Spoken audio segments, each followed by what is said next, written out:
Alright, silly pickles. So, recently, I've been listening to... I hear noises. Recently, I've been listening to a dude named Emmett Cohen. He has a really cool trio, and he has a billion YouTube videos of him and his trio, and occasionally guests, usually guests. And one of the things he does in his comping is he plays a lot of stride. And I realized that I would like to play a lot of comping like that. I'd like to come up with a bunch of different kinds of comping textures. So I thought, stride. What reminds me of stride? I know, ragtime reminds me of stride. And what reminds me of ragtime? Scott Joplin. So I have Scott Joplin. I'm going to find a little excerpt somewhere, and I'm going to practice the kind of ragtime stride kind of patterns. I'm gonna I'll pick 4 bars of something, and then I'll practice it, and then I'll analyze it. Alright, so I found a little 4-bar section here. I'm not gonna worry about the right hand part. I'm just gonna worry about this left hand part. I just played through it, so I'm gonna learn it, and then I'm gonna analyze it, and then I'm gonna maybe take it into another key or two, and see if I can't play it in a tune that I might know. I'm gonna see if I can figure out some way to put this into context. So if we go over this, I'll read it and I'll show you what my hands are doing. Ready? So let's start here. We got 5th chord, root, chord, root, chord, 5th chord. Let's see, 3rd chord, root, chord, root, chord, 3rd chord. Alright, that's it. So now we're going to do this with metronome, and we're going to start slow and work it up, and then maybe do it in one more key.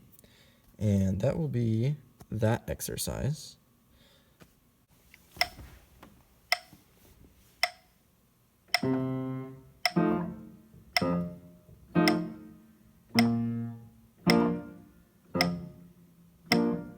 All right, we were at 54, now we're at 66.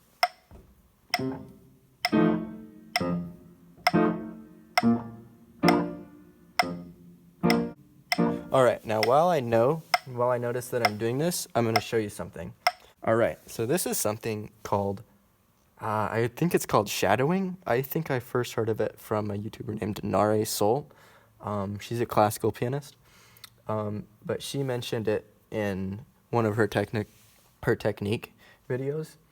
And so what it is when you're practicing like these large jumps like this, what you can do is you can play the note, and then as quickly as you can, move to the other one, but move as soon as you can before you play it, and then as soon after you play the next one, you move to the next one. So instead of going like, and then waiting for it to come up and play it, you play it, and then you move immediately up to it. But it's good to practice going immediately to the next place you're going to be.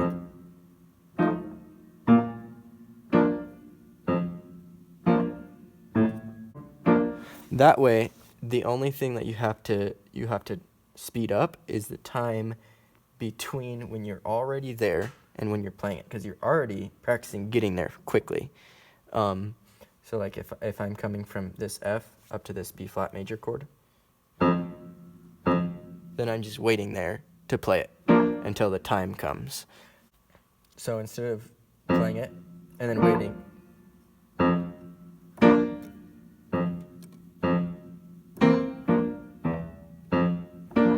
it's much easier to come up and minimize your time between when you play the first one and get to the next one.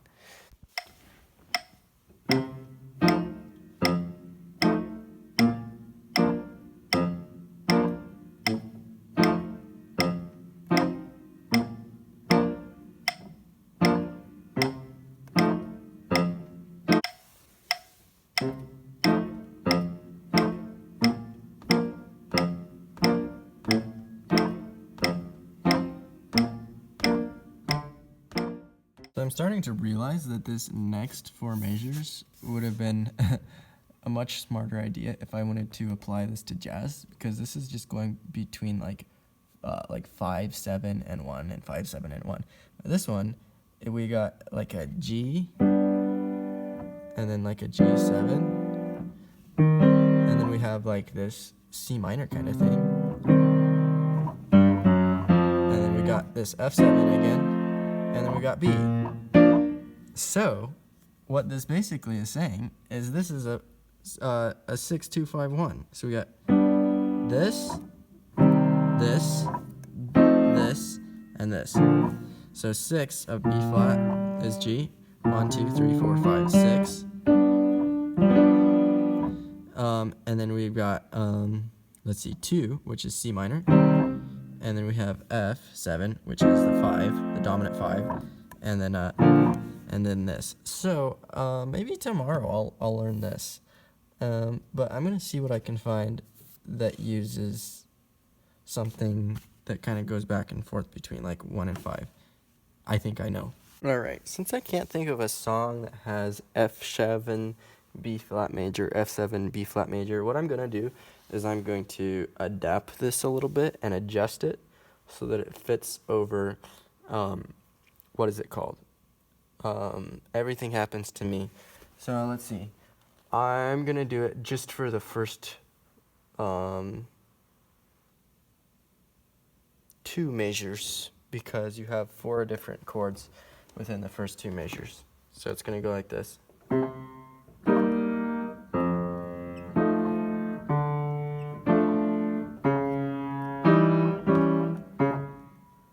Yeah, so it'll go boop.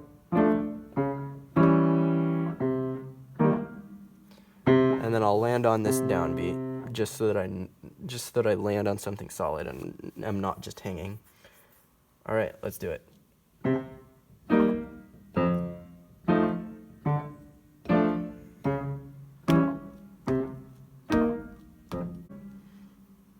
I might as well just do it for the next however many measures.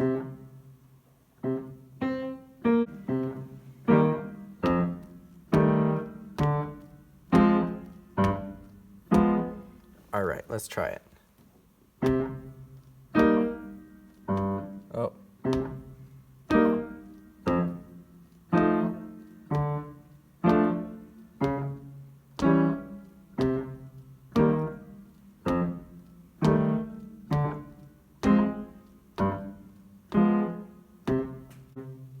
Well, I'm wondering if I should change it.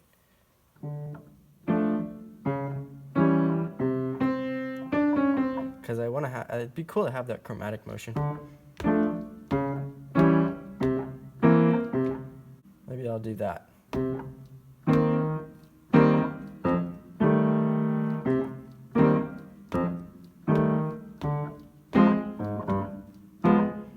Okay, let's try all that super slow.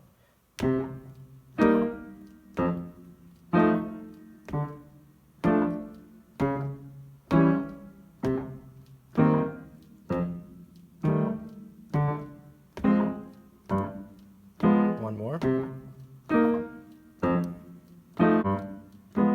Boop, bop, boop, bop, bop, beep, boop. From the beginning. Oh, beginning. 2, 3, 4.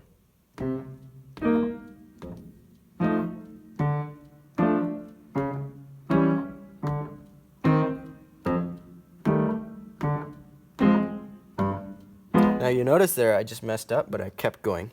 Do that when you're practicing, because when you're playing a gig or you're playing a song with somebody, you're not going to have the opportunity to go back and fix it.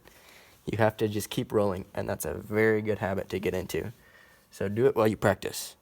Do finish it and go back and fix it if you have to, but just do that one part and then see if you can run through that section again. And work on small sections at a time. But do link your sections together so that you can play through them continuously. All right, let's do it again.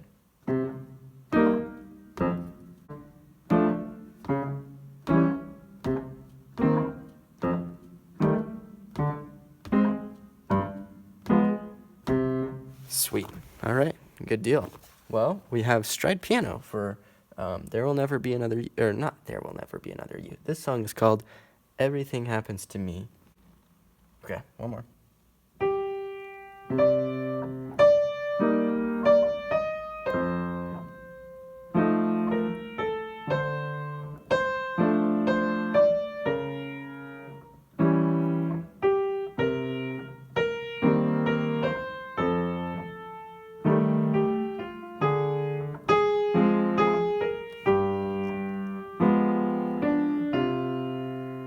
Sweet. We got it.